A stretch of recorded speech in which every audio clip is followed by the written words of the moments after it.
Welcome to the Audience Connection. Brought to you by Casual, the video partner for global brands. With offices in the US, EMEA, and APAC, Casual leverages the art and science behind creating impactful stories to drive business results for their clients. we're your hosts. I'm Lydia Chan. And I'm Ollie Atkinson.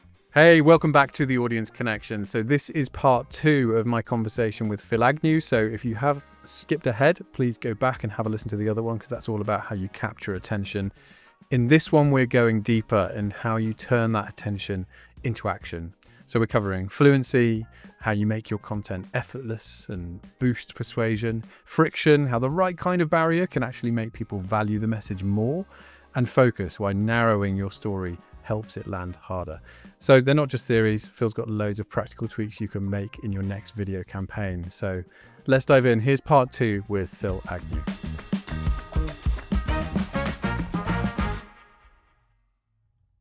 If the curiosity gap is about bringing people in, how do we hold attention once they're there? And I think when we spoke a little while back, you talked about the contrast effect. So can you talk a little bit around this principle and how we can use it? Yeah, the contrast effect is the idea that things stand out more in your mind if they contrast with something. So in supermarkets in the UK, the best ones, Waitrose would do this, for example. Asda might not. No shame to Asda. Sometimes you don't want to appear that good if you want to look cheap.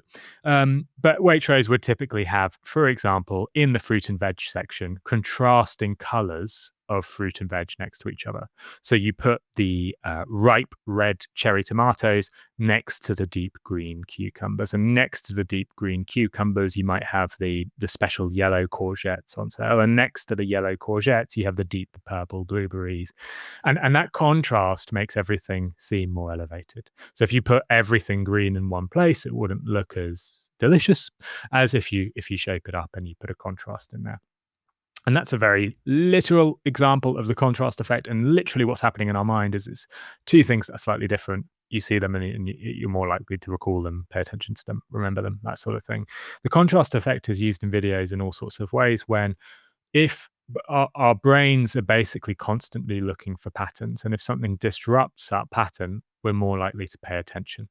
So even as people are listening to me now, they're thinking about what I might say next. And actually what I should probably do is say something like polar bear, because it will snap somebody who's not really been listening. And I've said polar bear. Yes, you listening. I've said polar bear. Why have I said that? Wake up. I've said that because it snaps, that contrast snaps people out. They've been predicting what I might say, probably very accurately, because humans are incredibly good at this, predicting patterns.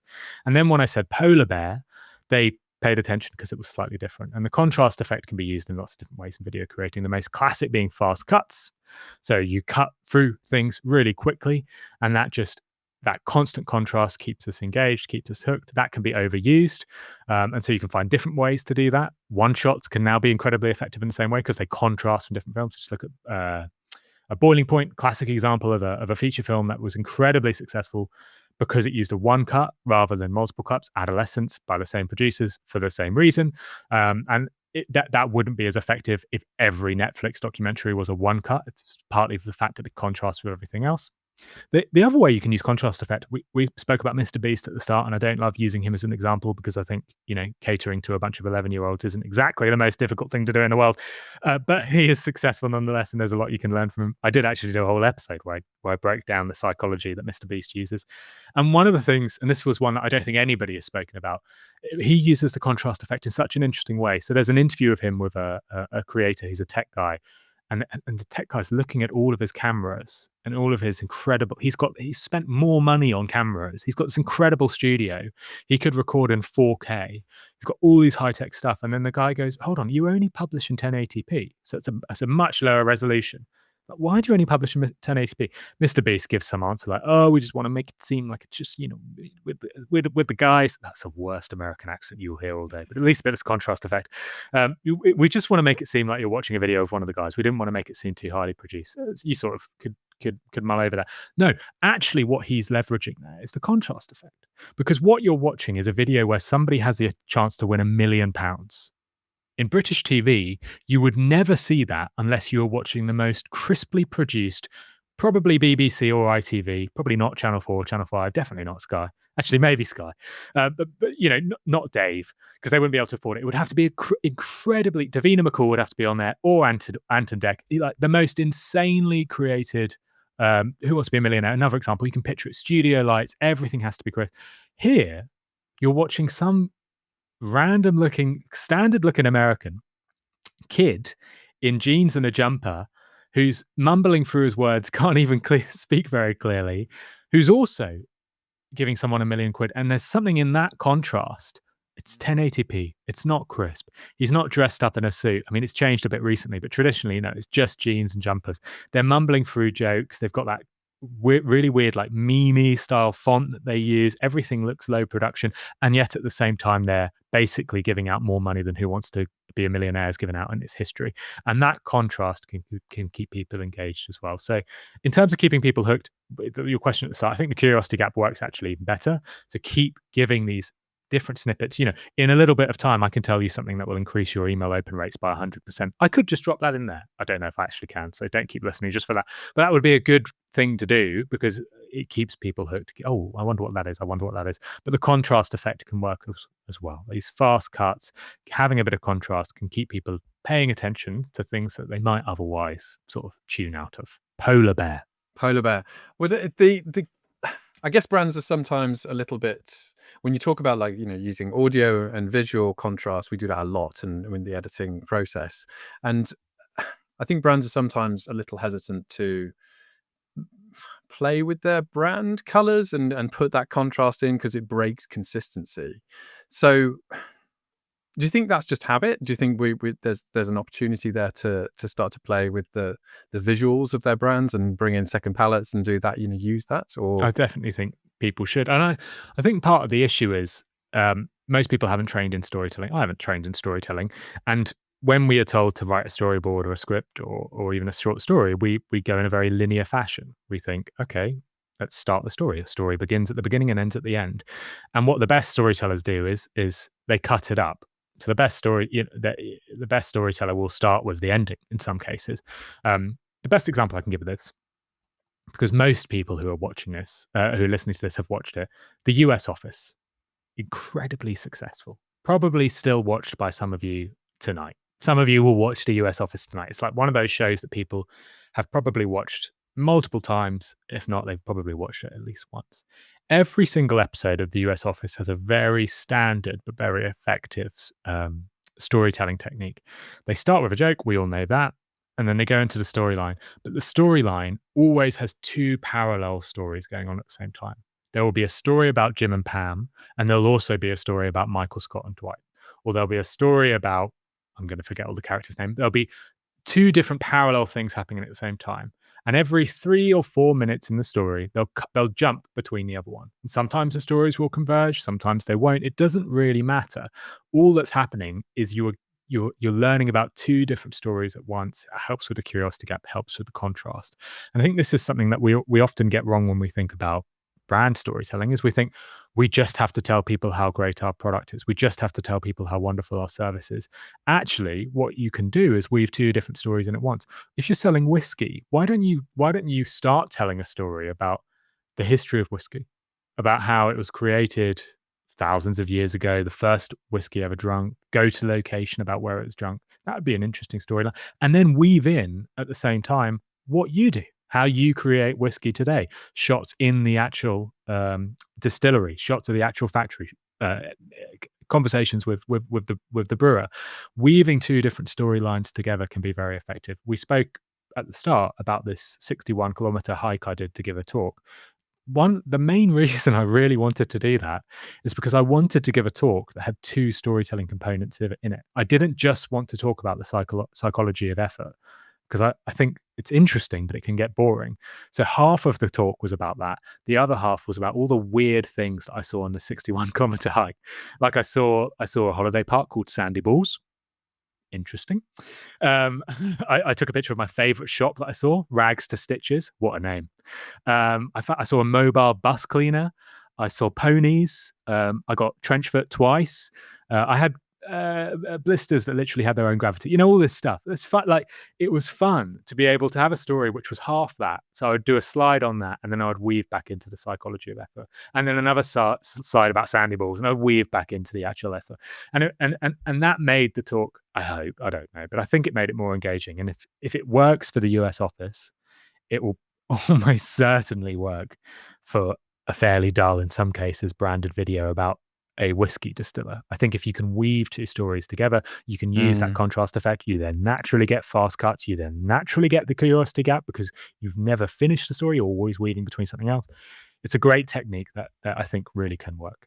Yeah, we've actually produced a film for a whiskey brand where we did exactly that, where we had the guy in the shop who was talking about the whiskeys. And it was a chef, actually, the chef who was talking about how he uses the whiskey in his cooking, and then the master distiller talking about the science. And I think in one of your latest podcasts, you're talking about the importance of getting someone in their surroundings and talking to them, in their house or so. And that was always really powerful for us when we're actually interviewing someone in their home or in something that's really kind of evoking something. So the contrast effect also, this ties into distinctiveness as well, doesn't it? Because it's really important to be distinctive. And I loved your episode with Louis Grenier where you're talking about stand the fuck out and all the various different things, reading his book off the back of that. I feel like distinctiveness and contrasts are really underused in B2B because the baseline is quite uniform and everyone feels like, in B2B, you're just talking about the problem and this is the solution and this is our capability, and it feels all quite samey. What would your advice be for a team that's working in that industry to apply some distinctiveness to stand out? Well, I think the first thing you should do is have a look at the actual scientific studies that have been conducted and see what they say. Because I think the problem with distinctiveness and differentiation is we don't assume. We all know what it is. We all know that if we're sitting on the tube and there are 4 guys dressed in suits heading off to Canary Walk and 1 punk rocker with a mohawk, we will remember the punk rocker in a week's time. Well, I won't remember what color suit Barclays was wearing versus HSBC. If you are distinct, you'll stand out. And yet, if I went to a punk rocker convention and the Barclays sales assistant rolls up with his briefcase and his suit, I'll be far more likely to remember him than the bunch of guys with the Mohicans. So we kind of assume that we know about it, but I think we underestimate one specific part of that, which is that distinctiveness is about how distinct you are compared to your close peers, the people around you. If everyone has mohawks, you don't remember the mohawks. If everyone is wearing suits, you don't remember the suits. You remember the suit with the mohawks and the mohawk with the suits. It's all about that. And there are some interesting studies that back this up. There's a great study by Richard Shotton published in his 2018 book, The Choice Factory, where he showed people brands from a specific category. So all brands from fast food, Subway, Burger King, KFC, McDonald's, Pizza Hut, and then one automotive brand, Skoda. Turns out people are 4 times more likely to remember Skoda than any of the individual fast food brands. The unique brand within the category stood out compared to its peers. Distinctiveness, bit of contrast effect, they sort of overlap. He repeats it, this time with automotive brands, Mercedes, Ford, Chrysler, all of the different automotive brands, and then Burger King, one fast food brand. Suddenly, Burger King is 4 times more memorable than Skoda was before. So you are distinct distinctiveness is not just about creating an ad with a meerkat because nobody else has got a meerkat. It's not just about going for an orange colored airplane like EasyJet did. Nobody's got orange. We can be distinct. What it actually really is about is looking at what your competitors are doing, looking at how your competitors are talking, and looking for things that are bland and familiar, that sea of sameness thing. Now, I've worked in SaaS marketing for a while, B2B SaaS marketing. And the problem with B2B SaaS marketing is every single website looks identical. All of them had a video, which was usually some 2D cartoony design with like some like upbeat boop boop boop doo like music in the background, and then it's like this cartoon saying, "Oh, I'm really struggling with my accountancy." I hasten to say none of those were produced by Casual. Just saying. Yeah, obviously not, because you guys understand this. And then the screenshots of the video come in, and the screenshots of the product come in, and then the cartoon like smiles or something, and that's the end of the video. And it's just that repeated for eternity, and that is what you should be looking at. And you should be saying, how can we be different to that? Because if people watch that video and then my video and they look too similar, they won't remember either. Great example of this, and you can apply it straight to video, is this wonderful study done with Heineken back in the 1990s. It was a US study, and they tested how memorable different slogans would be to Heineken to thousands of people. They showed loads of different slogans. Heineken, like the beer that makes you smile. Heineken, open your world. Heineken, the best tasting beer there is. And then one really distinct slogan. It was Heineken, the beer that made Milwaukee jealous. If you're in the States, that makes a lot of beer is produced in Milwaukee.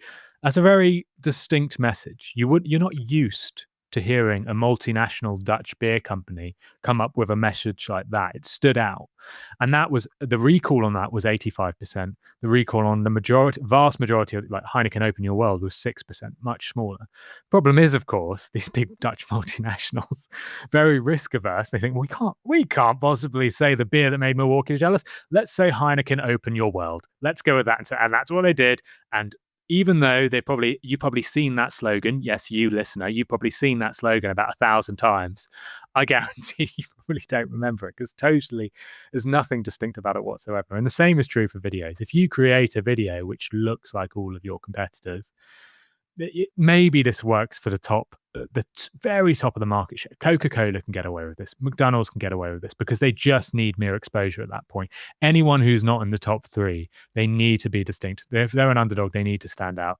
And that's why Harry's Shave Club being a classic example. That's why Forest's ads at the moment are so good. That's why Surreal's cereal ads are so, there's endless examples of these underdog brands that do something different to stand out. And that's where distinctiveness is important. It's not just about painting something pink or creating a meerkat.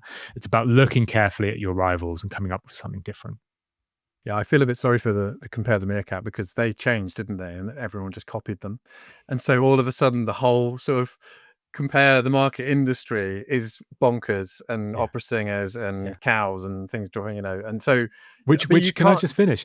That proved that you realize how dumb that is when you realize the reason Meerkat worked is because it was different from its rivals. And so copying exactly what they were doing was almost the worst thing. Some of the companies should have kept the really utilitarian, we'd save you more money. And that would have almost worked better than having a breakdancing builder because you're following them. And I think I love that you shared that example because I've started this by saying that most people don't understand differentiation. And that example is the prime example of how companies don't understand it. Mm. Yeah, I mean, I also had a differentiation moment in the park this morning. My dog's been for surgery recently and she has to wear one of these donuts around her neck. And so I got a one that's actually a donut. It's got pink frosting, it's got the sprinkles, everything like that. And everyone in the park was looking at us and shouting donut dog. So it does really work. Okay, so I'd like to talk about how we use those principles. And you touched on this earlier a little bit in long form versus short form. So a lot of our brands are talking to us at the moment about, and we produce 45-minute long documentaries, and there could be a series. We've done a series for the NBA. We're talking about all these different teams in Europe, and there's a lot of power in long form. And there are brand storytelling festivals from Sundance, and it's all becoming really popular now. But so from a behavioral science perspective, what's the benefit of long form storytelling? I mean, it goes back to what we were talking about right at the start, which is this idea that the more efforts, the more time somebody spends with you, the more time they spend listening to you, the more they will like you. So actually, this is slightly different from the input bias that we talked about at the start. So there was a field of psychology known as mere exposure, and it literally translates to the more you see something, the more you like it. The original study was done with students in the US, and they were shown Turkish words. The words, I mean, it was literally like a word for kettle, a word for toaster, a word for cupboard. Shout out to all of you who know those words. Most, in fact, I think every American in this study, which was conducted at a university, didn't know what those words were.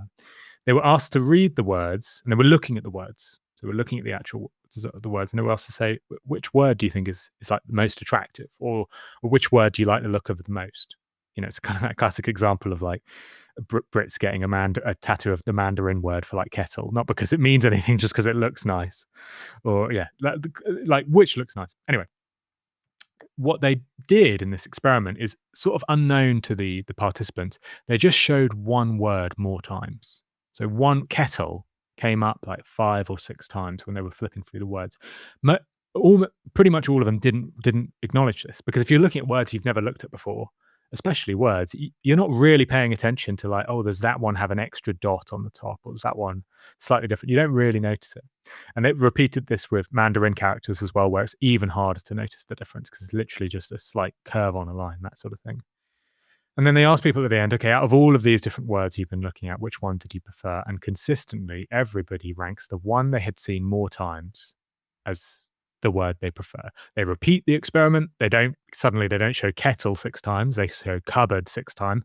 And now the same people or same population say that they prefer cupboard because they've seen it more times. So this is mere exposure. The more you are exposed to something, the more you will like it. And this is why Coca-Cola can get away with creating totally undistinct ads, because literally just seeing Coca-Cola endlessly makes you like it more. You might think, why on earth do Coca-Cola need to still spend billions? They spend billions on ads. Well, it's because unless they have that constant exposure, they will lose some of that likability. And so to think about long form content, the more you can get people to listen, the more you can get people to watch, the more they will engage in your content. I think podcasters feel this very viscerally, because the majority of podcasters that I know, including myself, have a much smaller audience than any classic Instagram influencer or TikTok influencer or even newsletter. And yet what I tend to see with podcasters, and this is the case for me, it's the case for Jay Klaus, who has posted a lot about this, is even though our audience is far smaller, when we release something, maybe it's a course or a I don't know, something to buy, a membership community, the amount of sales that we will get is far higher. And that is because the engagement we've had with our audience is far deeper. The best way to describe this is there is an endless number of podcasts created by people with like 100,000 Instagram followers, and you assume they should be way bigger than me. They've got a huge audience. And what you're actually signed is 100,000 people following you on Instagram doesn't mean very much, because they're only engaging with you at a very light level. They're only seeing the word kettle one time in this example. Whereas if you're listening to a podcast, like hello to everyone listening to us now, you are seeing the word kettle in this weird example hundreds of times. You're listening to us talk endlessly, and that exposure increases the likability. So the reason why brands that create long form content, the reason brands should try and create long form content, is the more time you spend watching them, the more you'll enjoy it. The best example I have of this is there was a electric bike company called Van Moof. I think they're now out of business, but it's an amazing bike company, beautiful bikes they created. And they thought, how can we get people to watch long form videos of us? They came up with this genius idea.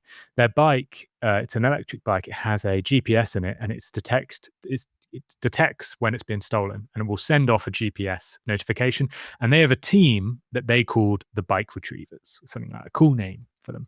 And they basically did like a almost border security style, almost like cops on the ground style documentary of like following the bike retrievers around different parts of London. I think they're a Dutch company, so it's maybe in Holland, following them to like shady looking back alleys and actually finding someone's bike for them. And it's like, it's great content, because you're just watching like, oh, I wonder where has this been stolen? Where will it be? What will this owner, will this thief say when they're confronted? Like they always say like, oh, it's just my nephew. My nephew's friend's dog walker just found it and they brought it there, and I was going to contact the police. It's like, it's great content. But what was so smart about it, and maybe it's not a good example because Van Moof went out of business, but they were very successful. What was so smart about this series is actually what I'm doing is I'm spending 30 minutes watching people cycle around on these bikes, looking for these bikes. And that mere exposure, I mean, I haven't bought an electric bike, but they were the only one in my mind. And there's no rational reason for that. I had no idea if they had a better battery life, if they were cheaper, whatever. It's just because I spent probably a couple of hours watching those videos and they stuck in my mind. And I think brands can benefit from the same thing. You create this long form content, people will be more exposed to you. The more exposed to you they are, the more they will like you. Yeah. And I think then there needs to be a really good reason to produce something that's long form, to hold the attention. And do you think there's a a behavior science trap that you can fall into when you're creating long form? And what I mean, a lot of these principles cross over, don't they? I think Will Storr talks about like a lot of these storytelling principles. You can actually apply the science to it, but you learn it sort of instinctively when you're learning about how to craft a story anyway. But is there a watch out, you would say, for anyone creating long form content? Obviously, you said you can layer the curiosity gap. Yeah, what should we watch out for to make sure we can hold people's attention? Well, I think, we've just been speaking about mere exposure, and the trap there would be we need to just create long form content because we know that if people watch our long form content, they'll be more likely to engage with it. This is probably why all those Instagrammers with 100,000 followers have created a podcast, because they know they need a deeper interaction. But that's exactly the wrong reason to take that action. The exact wrong reason to create a podcast or a long form video, if you're a brand, is not, I want people to listen to me more. It should be, I have something interesting to say and an interesting story to tell. That's the exact wrong reason to go about it. Van Moof had a very interesting story to tell. They already had these bike retrievers going around Holland having these incredibly weird interactions with people. Filming that is just a natural extension. And I think the problem brands can get into is focusing too much on the tactic, the KPI they want to achieve. This is one of the things I hated about working as a marketer within a company. Is every year we'd get our KPIs and it's like, cool, 100,000 blog views or 5% increase in traffic. When I did launches, it was like, make sure that over 100 people have retweeted or like shared this product we've just launched. It's the exact wrong way to go about it. We shouldn't be thinking about the result. We should be thinking about what content can we create that would even get us to the point where we can even have a conversation about that. We shouldn't be saying, let's get 100,000 more blogs. We should be saying blog views. We should be saying, and I know people listening in will say, yeah, well, that's what happens next, Phil. That's why. But often it doesn't. Often you get the KPI and then you have no time to even think about how you're going to achieve that KPI in the first place. So what you do, let's just pay let's pay a video production company to make a long form video for us because we know we need to hit this KPI by the end of the year. You haven't actually taken the time to think what type of the video that should be. So it's maybe not a behavioral science principle, but don't go for one of these ideas just because you want to hit a goal. Storytelling is all about actually having a story in the first place. And if you don't have a story, don't even bother. Sorry, Mic drop. Sorry, clients. There. Yeah, exactly. Yeah, and I think there's if you are looking at doing one of these, you need to be interested yourself and trust your instinct on what's actually engaging or would you watch it yourself? We're all watching Netflix all the time. We're used to long form content. I think people need to trust their instincts a little bit more on what they should be doing rather than going for likes and clicks and everything else, because it really isn't that relevant, like you say. I mean, obviously you've done a lot of short form as well, and that's a bit of a flip. What do you think? Do you think that short form really builds a connection, or where's this really best used? No, I'll explain. For me, no, absolutely not. I did this experiment with TikTok. I got 11,000 followers. I then last year started to do a little bit of a story for you all. I was on the beach. We were digital nomading last year, and I was in Cambodia. I was actually I was in Laos at the time, walking around Luang Prabang. Beautiful place. Very nice. Sun was coming down. The beer is so cheap in Laos. I actually had a pint for 10p on this day. That's not even a lie. Cheapest pint I've ever had. And I'd listened to the book Coming Wave by Mustafa Suleyman, I think it is. And Coming Wave is all about AI and is all about how it's just a matter of time. It's kind of terrifying for a podcast to hear because you think, okay, how do I AI proof my work? So I came up with this idea that I should promote my episodes with face to camera, short, curiosity gap inspired videos, just like on TikTok, which sort of hook people in and get them interested. I did this and it was surprisingly successful. So I did one for my Rory Sutherland episode where Rory Sutherland talks about how the screens in McDonald's have made men more likely to binge eat. So because they don't have to actually ask a cashier for 2 Big Macs, which would be quite embarrassing. They can just order them. They can order 2 Big Macs now. So suddenly loads of people are ordering 2 burgers rather than 1. I think that's partly because McDonald's have shrunkflation their burgers. But anyway, I gave that story. That was my hook. I then encouraged people to listen to the podcast. That got 100,000 views. I then did another one with an episode with Chris Voss where I talked about the best negotiation tactic. That got 1 million views. And at this point, I'm thinking, this is what every influencer has told me to achieve. Get 1 million views on TikTok, and this is it, mate. You're made. You're there. So, I'm expecting 100,000 subscribers on the newsletter. I'm expecting 10,000 more podcasts, probably Dragon's Den, I guess, by next week.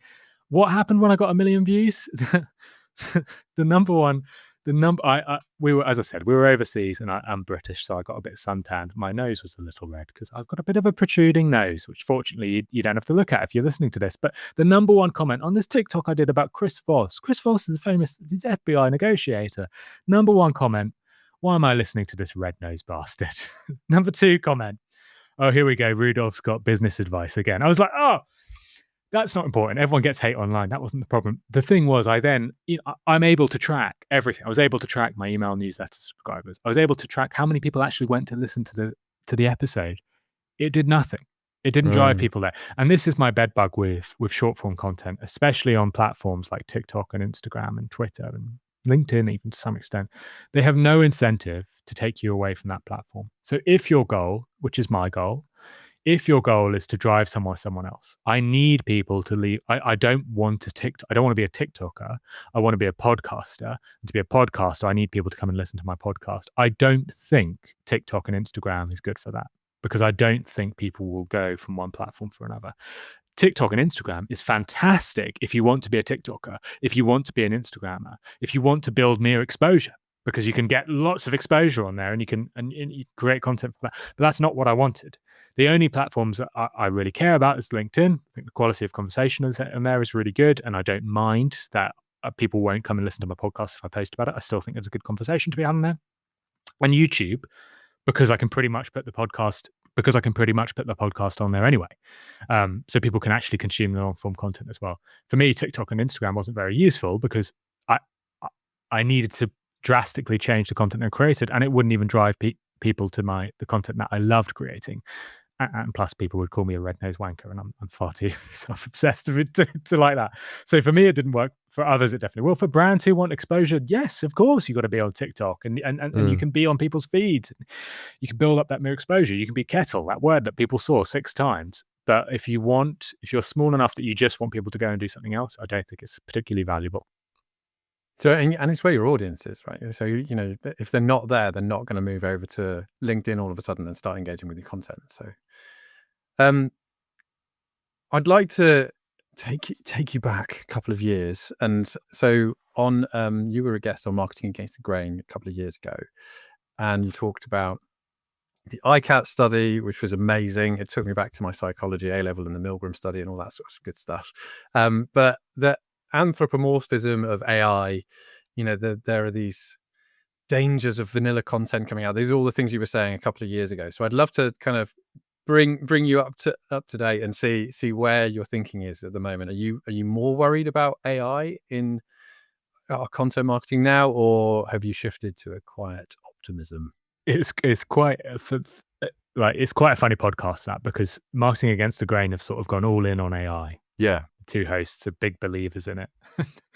They invited me on, and I basically just said I don't like it. and like they kept on spinning it like, yeah, but Phill, you do actually really like this, and I was like, I don't like it. I'm sorry. And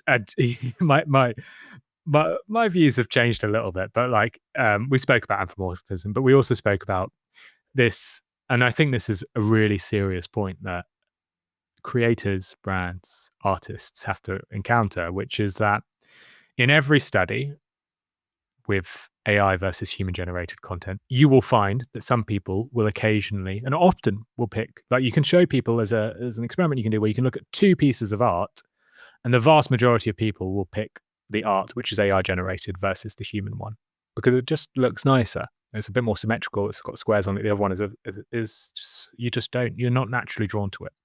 So there are lots of examples where people can pick AI content over human generated content until, and this is the big asterisk, until they know it's AI generated content. As soon as you put a label on that picture and say this has been generated by AI, everybody, or the vast majority of people, say they vastly prefer the other picture, even though essentially the same people seconds earlier were saying that they preferred the other one. And this is, I think, the issue with AI at the moment, which is that as soon as we know it's AI generated, we won't like it. As soon as, imagine reading a book. Reading a book is a huge amount of effort. It's a huge amount of time you're putting into something. You believe the thing you bought into is this idea that you're reading this person's story that they spent out days, years, months creating this content. If you find out, you might love that book, but if you found out afterwards it was written solely by AI after a couple of ChatGPT prompts, you would hate it. You would actually hate it. It would like annoy you. And this is the issue of like, AI will continue to get better. It will continue to create content, art, things that people deeply love. The problem is always going to be once people realize it is AI generated, they will value it far less. Why? Goes right back to what we talked about at the start. Input bias, labor illusion. We value things that people have taken time to create. We don't value things that people created in a second. And this is going to be the problem with the future of AI, because I think it will get to the point where AI generated content is fantastic, and it potentially you won't even be able to determine if it is human generated or AI generated.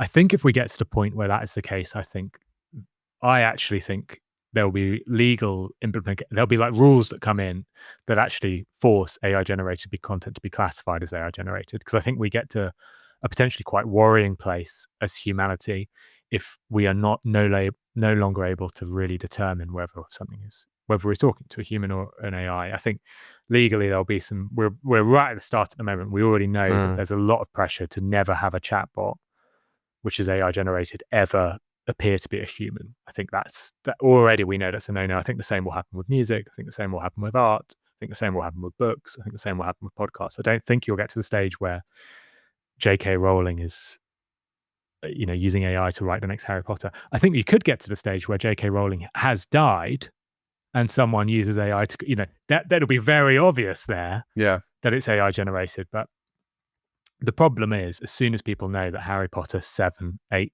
9, I don't know what it would be, is written by AI, people will value it far less. And I think this is the funny thing about this podcast, right? Because the two hosts are harping on about how much they think AI is useful. And I'm telling them like, yeah, but it's great. But as soon as your audience know you're using AI, they'll value it far less. And by talking so much about how you're using AI, they're probably not going to value your content as much as well. So I think it's a really important thing for people who are all in on AI and starting to use purely AI video creation tools. I think if it's clear that it's AI generated, there's going to be a drop in the amount people like it. Yeah, I think there'll be a new genre, essentially, where people will really go into AI generated, and that will sort of sit slightly apart. Interestingly, what you say about, two things really. When you talk about when people know it's AI, they feel allergic to it. Firstly, it reminds me of that Willy Wonka experience up in Glasgow where the guy used AI to write. Do you remember that? The guy he used the script was written by AI, really early days of AI as well. And then it was an absolute shambles. Like it was just like walking through an aeroplane hangar with actors who didn't know what the hell they were doing. Have a look at it anyway afterwards. And then also we did an AI festival internally. So we got all of our producers, absolutely everyone in the company had to produce a film using AI. And whilst there's some great, obviously the editors produce some fantastic work. Mine was a bit mental, but what came out from that is I still didn't watch one that gave me goosebumps or made me feel something. And I think there's still the way it needs to be used at the moment is a tool and adding little elements here and there.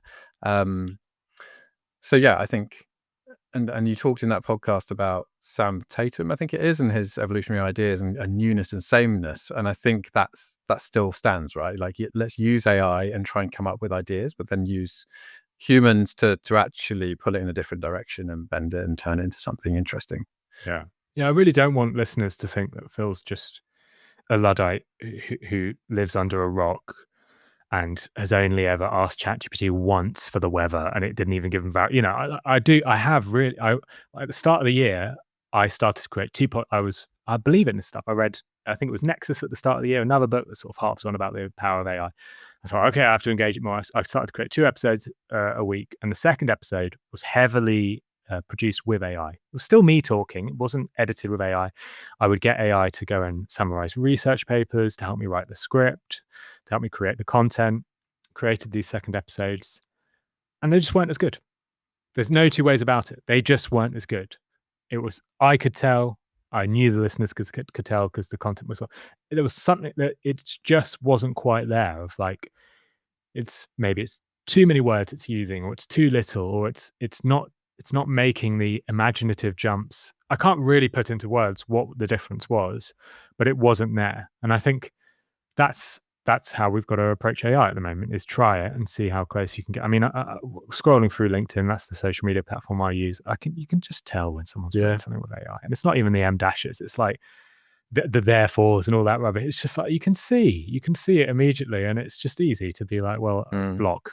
I don't do that. I sort of saw more and more people saying they were thrilled about stuff. And I was like, yeah, it's AI. Definitely no one in England has ever been thrilled about anything. I wanted to kind of like also talk about the conformity bias, and that being in we work with large organizations. And so you did an episode a while back on conformity and how that groupthink can appear in large organizations. What's one key piece of advice for a team if they feel like they're in that echo chamber and they're all just doing the same thing? How do they break free from that? Yes. This is a real problem. If you sit in a meeting room, it's 10 people, and you all know who's paid the most. It's not hard.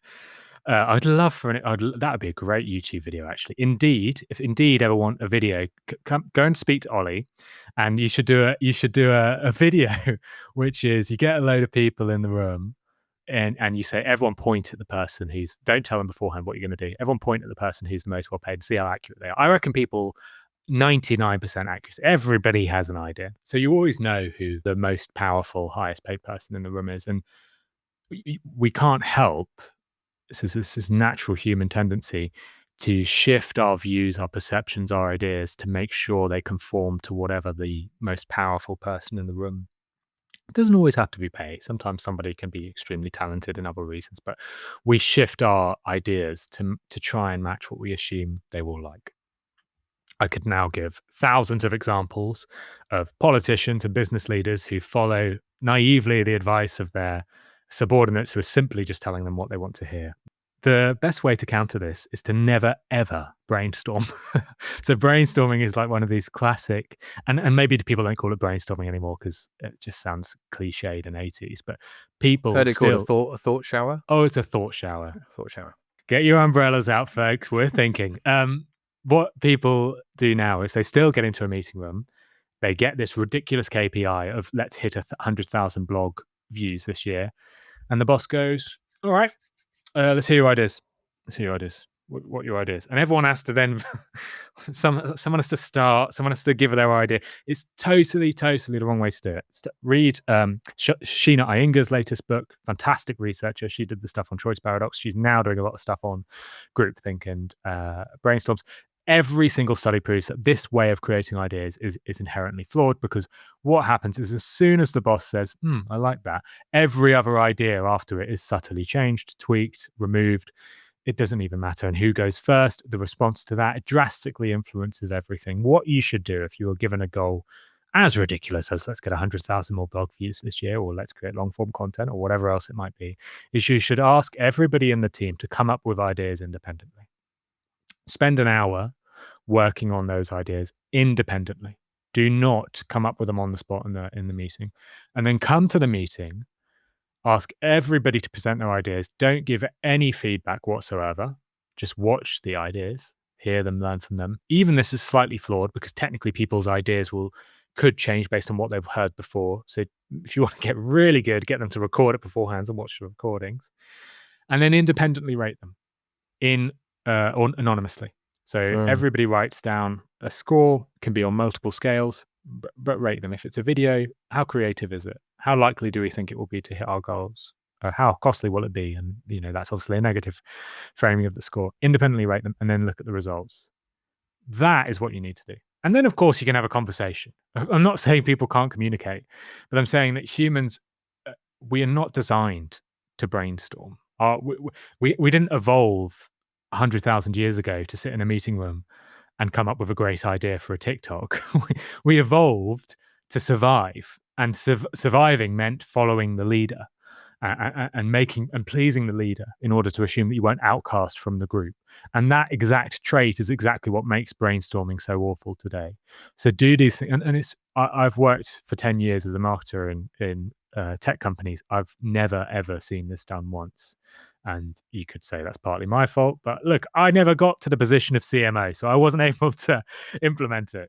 Blame the CEO for not hiring me. No, it's something that just seems so. It just when you've presented to someone, they say, "No, come on, we're better than that." People don't listen to me. Like we don't want to believe it. It's really weird, and yet every single study shows that it will allow you to get a much higher quality idea than you ever would if you tried to come up with it in a group setting. So create your ideas independently, rank them anonymously, and then have a conversation. You'll get far better ideas from that. When we're talking about AI and putting that critical thought into AI, like my colleague in the US, my counterpart Lydia, sent over a study recently about there's an MIT study that said that actually using AI is reducing the amount of critical thought, in our brains, and we're sort of actually are dwindling there. And similarly, when I've been prepping these podcasts and using AI and investing in it, and it even goes back to just being in a meeting and having an AI note taker, you don't engage your brain as much, and you're not as aware of what you're talking about, or like really taking it in. So you need to be quite careful. I remember a CEO of a company we partnered with boasting about the fact he didn't read books, and the boast was, I don't need to read books. I can get all the information I need from I think it was blogs and posts. And you and it's like, are you dumb? Like, think about what you just said. Like, there's that, like, the critical thought of the exact thing you're saying of, like, if you use AI, you lose your critical thought. Like, the effort it takes to read a book means something. It's not time wasted. It's not like if you practice the guitar for 5 hours, that's the same as doing 5 minutes. That's highly efficient. Of course, it's not. Time means something. The amount of time you engage in something changes how your brain works. That's why reading a book is so impactful. You have time for the information to sink in. If you learn about this stuff in a 5-second TikTok, you will just forget it. You won't apply it. You won't understand it. All these things. And yeah, that CEO was like, "Oh, you want investment? I don't think that's the best way to go about getting it." Because whether there were apps that came out that would just summarize a book and the key points. Blink list. Yeah. Blink list. Yeah. Absolutely mad. Absolutely mad. Rubbish. And it's successful. And it's successful because people are greedy and lazy, and we all are. I am, even more than anyone. And I've thought about buying that. But obviously, the people who sign up to that are basically the people who will just drop a quote. It's like the David Brent sketch about Dostoevsky. Anyone who's watched the UK Office will know it's like that. Just drop a quote. Oh yeah, I watched Dostoevsky. Yeah. It's not his best work, is it? It's that. Yeah. That's all you're getting. You're not actually getting a critical understanding of the human being and understanding psychology and how people behave. And that's why David Brent's such an abhorrent character. And in the same way, I think that CEO was missing out on quite a lot by not reading books. Yeah, if it's hard and shit and painful, it's probably worth doing. Yeah. What a great line to end on. To wrap up, yeah. So we do this. I mentioned it earlier. There's a single question that we ask at the end of every episode, and that is, who is your audience of one? When you're creating a piece of content, there's this idea that, and our purpose is to become one, bring our clients together with their audience. And so, who is your audience of one? When you're prepping a podcast, who do you have a single person you think of? I'm not going to mention who he is because he'll just this is probably totally different. I guess most people say Steve Jobs, Nelson Mandela. Varied. A lot of family members, uncles. Oh, family members. Okay. Yeah. I've got a mate I used to work with who he had a bullshit filter. It's like as soon as anybody would just, like, even like someone says synergy in a meeting, he's just like, he looks at me and it's like, he just knew. Everybody's got a mate like that who, like, cuts through the bullshit of modern day business. And I do think of him, like, I'm writing a LinkedIn post and I'm like, will he screenshot this and send this back to me and just be like, what the hell are you talking about? Like, will he spot the bullshit? And I think that's quite a nice filter to view all your content. Like, have you drunk too much of the Kool-Aid? It's nice to think about that. And it does allow you to just tone it down a bit and not come up with this ridiculous styled content of like, this will make you hundreds of thousands of pounds, and actually forces you to come up with something like, this is why UK supermarkets have clocked hours. It's like, just focus on something that's real and not total crap. So that's probably, I can never tell him this. That's probably the guy I think of. So brilliant. Phill, thanks so much for joining. It's been amazing chatting through all of these points with you. Yeah, thank you very much. Thanks so much for having me, Ollie. Cheers. And that wraps up part 2 with Phill Agnew, and I hope you're leaving with as many scribbled notes as I was. From the power of tension to the hidden value of fluency, Phil's take on behavioral science is an absolute goldmine for anyone who wants to create content. If you enjoyed it, please leave us a review or share with someone who needs a nudge in the right direction.